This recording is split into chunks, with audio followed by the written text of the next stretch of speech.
E aí, meus saleiros e minhas luminárias, tudo certinho? Tudo bem? Pois é, tô vivo ainda, tá bom?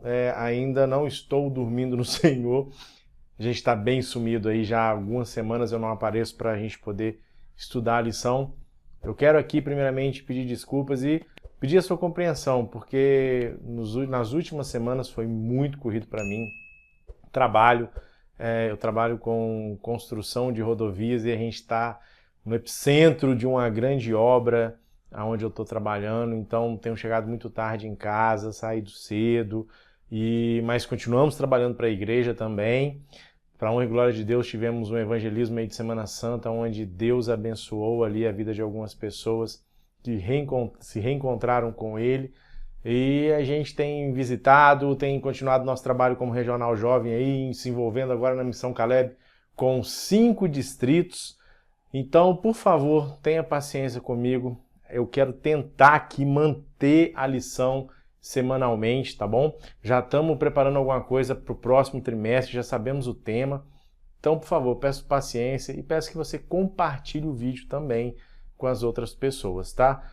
Perdoa o seu irmãozinho aqui e vamos estudar a lição?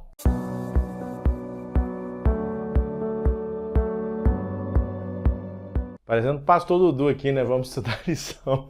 Fala, bora estudar a lição, né? Mas vamos aqui tentar resumir a lição de uma maneira bem simples, o mais simples possível, para você poder ir debater com a sua galera na sua base jovem, lá na sua sala, lá com a tua turma, beleza? Estamos falando sobre o Apocalipse, as 3 mensagens angélicas, e o tema dessa semana é a cidade da confusão. A gente vai estar estudando um pouco mais a fundo sobre Apocalipse 17. E olha a tirinha que a gente tem dessa semana, que interessante. Você está vendo aqui uma Bíblia aberta e uma taça de vinho sendo derramada e sujando a Bíblia. O que será que isso quer dizer? Bom, a gente já pega esse gancho aqui para explicar essa tirinha, já falando também sobre domingo.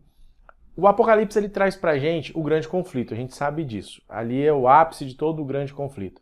E dentro do Apocalipse nós temos 2 mulheres, Apocalipse 12 e Apocalipse 17. E essa mulher do capítulo 12, ela representa uma igreja, profecia representa igreja. Então nós temos no Apocalipse 12 uma igreja e no 17 outra igreja. Apocalipse 12, essa mulher, ela é pura, ela tem a glória de Deus, ou seja, os remanescentes de Cristo, como o próprio capítulo 12 fala. No capítulo 17 nós temos uma mulher que ela se corrompeu. Para você ter ideia, o profeta Jeremias, quando ele se refere ao povo de Israel, a Sião, ele se refere como uma mulher. Ezequiel, quando ele se refere ao povo de Israel, num período onde ele estava em apostasia, ele se refere como uma prostituta, que se deita com qualquer um, que não respeita ali o seu marido. Então, quando a gente vê na tirinha uma taça de vinho sendo derramada na Bíblia, quer dizer o seguinte, a doutrina bíblica foi manchada por essa mulher, foi manchada por essa igreja.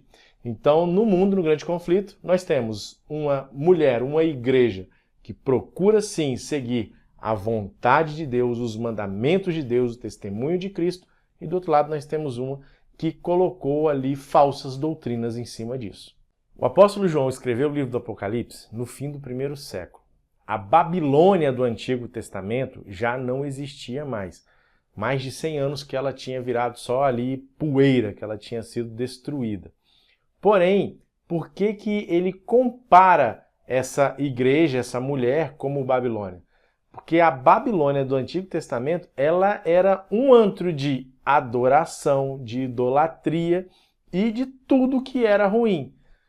Então ele coloca ali Babilônia para representar essa nova mulher. Resumindo, essa Babilônia espiritual, que Apocalipse 17 está citando ali, ela tem as características da antiga Babilônia.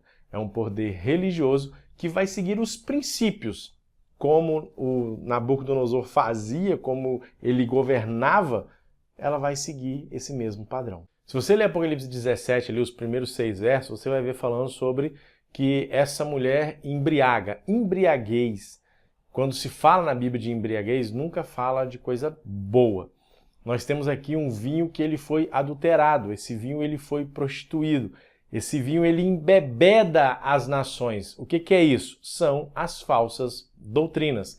Quando nós vemos Cristo falando, né, bebei desse cálice, essa nova aliança, o sangue de Cristo representa um vinho puro, um vinho limpo. E as pessoas estão largando o vinho puro de Cristo, o vinho ali dedicado a você, com todo o sacrifício, estão aceitando um vinho embriagado, um vinho que vai deixar você ali meio lá, meio cá, entendeu? Tomar uns goró. Esse é o vinho de Babilônia, ou seja, quando a pessoa está embriagada, quem está me assistindo aqui, não sei se você tem um passado fora da igreja e ficou embriagado. Você que nunca teve, não queira saber o que é isso. Quando a gente está embriagado, a gente não faz o que é certo, nós não temos domínio sobre as nossas faculdades mentais. Então, essa igreja, ela tira o domínio das faculdades mentais das doutrinas de Deus. Olha que coisa, pesado isso se você parar para analisar. Você se lembra, lá em Gênesis, quando fala da Torre de Babel, o povo começou a querer construir uma torre para afrontar a Deus, queriam chegar ao céu. Aquilo ali foi literalmente uma afronta a Deus. E a Bíblia, algumas traduções, fala assim, então o Senhor veio para ver o que estava acontecendo. Eu imagino Deus ali andando, vendo a torre sendo construída, e ali ele vira, todo mundo falava a mesma língua, ele fala, não, esse aqui vai falar inglês. Aí o cara começou a falar inglês do nada. Aquele ali vai falar português. Aquele ali vai falar francês. Aquele outro ali vai falar holandês. Aí você imagina, todo mundo construindo, o cara chega e fala assim, ô, me dá um tijolo, o outro não entende nada, chega um carrinho de terra. Aí começa a abrir uma confusão. Não dá uma confusão tremenda? A palavra Babilônia, a tradução dela é justamente isso, confusão. Em outras palavras, esse poder religioso, ela é uma igreja onde os homens decidem. Os homens colocaram as doutrinas. E muitos líderes dessa igreja, dessa Babilônia, são pessoas extraordinárias, de um intelecto fora do comum. E uma dessas doutrinas colocado por esses homens, por esses líderes, é o seguinte, idolatrar a estátuas de madeira, estátuas de gesso. Isso aconteceu lá em Babilônia, na época de Nabucodonosor. Você sabe o que o número 666 significa? Eu não vou entrar a fundo aqui em detalhes, mas ele significa uma totalidade de deuses. Babilônia antiga, ela tinha 666 deuses. Então, o número da besta significa justamente adoração, escolha de que lado você vai estar, a gente pode falar isso futuramente, mas então é uma igreja que era completamente idólatra, quer dizer, a Babilônia. E essa igreja hoje, ela continua da mesma coisa. Ela foi introduzindo coisas que foram tirando a doutrina. A Bíblia fala que somente Deus deve ser adorado, somente Ele. O que essa igreja fez? No quarto século, essa igreja começa a introduzir algumas estátuas para serem adoradas, para poder trazer o povo pagão para dentro da igreja. Não, você pode vir aqui, ó, tem estatuazinha, dá para você adorar aqui. Isso foi se transformando em algo que hoje é uma doutrina, que se adoram pessoas que morreram. E a Bíblia fala que quem morreu não sabe de nada, não está no céu, não está no inferno, está esperando Jesus voltar para ser julgado. Sabe, vai chegar um ponto que esse poder religioso, ele vai ter a ajuda de um poder político. A gente vai falar isso aqui daqui a pouco. Mas vai chegar a esse ponto. Ou seja, todo mundo vai ser obrigado a fazer o que ele quer. Se não fizer, vai acontecer igual lá em Daniel 3. Você se lembra que o rei Nabucodonosor construiu uma estátua e falou para todo mundo adorar, era uma estátua dele, as pessoas tinham que adorar. Nós temos naquela história ali 3 jovens que não fizeram isso. E esses jovens foram levados para morrer. A gente sabe que eles foram jogados numa fornalha, eles foram protegidos. Vai chegar um ponto que isso vai acontecer. E vai ser uma confusão tão grande que pessoas que estão hoje participando da igreja de Apocalipse 12 vão seguir essa mulher, essa igreja de Apocalipse 17. E dentro do nosso momento hipertexto aqui, da nossa rede semântica, traz essa palavrinha, confusão. Eu quero trazer agora aqui para você todo o que você possa pensar aí. Eu já dei uma dica aqui uma vez, chega na sua sala e pergunta para cada um uma palavra dentro dessa palavrinha aqui. Eu vou começar, como eu faço sempre, confusão. Nós podemos jogar aqui a seguinte palavra, idolatria. E aí? Dá sequência aí, coloca as suas e troca uma ideia com a sua turma na classe também. A gente entendeu até aqui que uma igreja ela tem que seguir a Bíblia, ela tem que seguir os ensinamentos de Deus, não de outra pessoa, não de um líder religioso.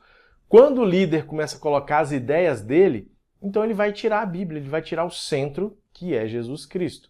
Nos dias de Babilônia, eu falei aqui que vai chegar um tempo que um poder político vai se unir com um poder religioso. No tempo de Babilônia, o poder político e religioso era instituído por uma pessoa só. Por exemplo, quando Nabucodonosor sentava no trono de Babilônia, ali ele era o prefeito e ele era o padre, o pastor, o bispo. Ele fazia as duas funções. Quando ele se colocava no trono, ele era um representante dos deuses dele. Ele se colocava dessa maneira, tanto que nós falamos aqui o que ele fez lá em Daniel 3, ele fez uma estátua para ser adorado. E nós temos nesse poder religioso, o líder desse poder fala o seguinte, que ele é o representante de Deus aqui na Terra. Isso foi instituído pelo Papa Leão XIII em 1894. Mais especificamente no dia 20 de julho, está na encíclica papal. Você pode ver isso nos documentos do Vaticano. Ou seja, o Papa ele é o representante de Deus aqui na Terra. Ele é Deus aqui na Terra. Entenda que se você está me assistindo, é alguém que é da Igreja Católica, eu não estou aqui falando mal de você de maneira nenhuma. Por favor, entenda isso, tá? Se você está acompanhando a lição, se você está estudando, se você entender o Apocalipse, você vai entender que Roma perseguiu e matou muitos cristãos. O Papa Francisco pediu perdão por isso. Mas aqui nós estamos colocando algo que realmente vai contra a Bíblia. Paulo fala isso.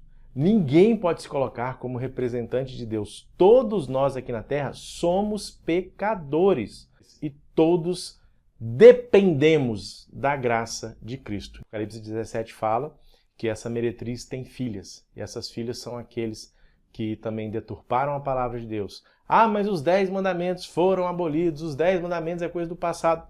Então eu posso sair matando, roubando? Posso fazer isso? Esse cálice dessa mulher fala que está embriagado com o sangue dos santos. Nenhuma igreja, nenhum poder religioso matou tantas pessoas por defenderem a Bíblia quanto o poder romano. Nós sabemos que antigamente a Bíblia era proibida de se ler. Tanto que se levantaram aí pessoas protestantes, a reforma protestante. 100 anos antes de Lutero, João Hus já levantou ali para poder defender a justificação pela fé e não pelas obras. Tanto que Lutero fala, todos nós somos huanistas, ou seja, viemos com a ideologia de Hus. Lutero foi protegido por Deus, tentaram tirar a sua vida e ele permaneceu firme. E foi alguém que fez algo extraordinário pela reforma protestante. Existem pessoas sinceras que estão espalhadas nessas meretrizes? Com certeza. Com certeza, muito mais sinceras do que eu e você que está aqui estudando a lição, assistindo esse vídeo. Em Apocalipse 18, mais uma vez, essas pessoas são convidadas a se retirar de Babilônia. Deixa eu te falar uma coisa. O capítulo 17 é um dos mais difíceis de se interpretar dentro da profecia bíblica. Existem vários pontos que nós podemos nos aprofundar muito aqui. Mas todos esses pontos que nós estudamos, que nós comentamos, eles são bem claros. Alguns outros, talvez não tão claros, mas que apontam para essa total ideologia teológica, que não é do Beto, que não é da Igreja Adventista, que são de muitos teólogos também. Nós temos que nos aprofundar dentro da profecia bíblica.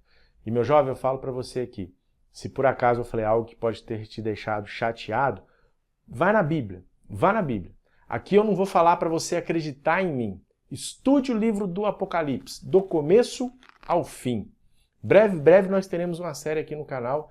Eu comecei uma vez uma série do Apocalipse, nós vamos fazer uma outra série aqui no canal. Ora aí para dar certo, para a gente achar tempo para isso. Eu amo falar do Apocalipse, eu amo falar da Bíblia, eu amo estar aqui com vocês estudando.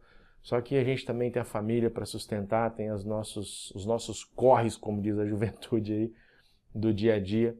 Mas que você possa entender que você faz parte, Deus criou você para fazer parte da igreja de Apocalipse 12, da mulher vestida do sol, o sol da justiça. Então, que você tenha isso na sua mente. Espero que eu tenha te ajudado de alguma maneira aqui na lição, tá bom? Um abraço e até semana que vem, se Deus quiser, tá bom? Ore por nós e eu oro por você. Um abraço. Compartilhe o vídeo. Tchau. Fui!